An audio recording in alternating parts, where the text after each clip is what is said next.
كم من إنسان شقي وأشقى من حوله بعدم الرضا والقناعة.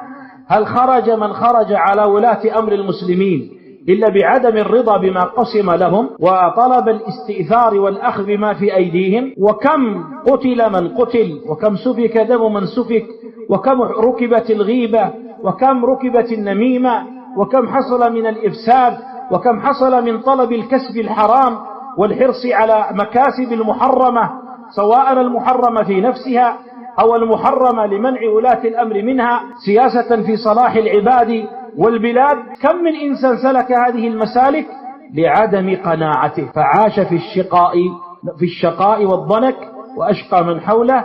فأسأل الله تعالى أن يكرمنا وإياكم والسامعين بالقناعة والرضا، فإنها نعمة عظيمة ولهما تعلق متين وثيق بمسألة الإيمان بالقدر، والله أعلم.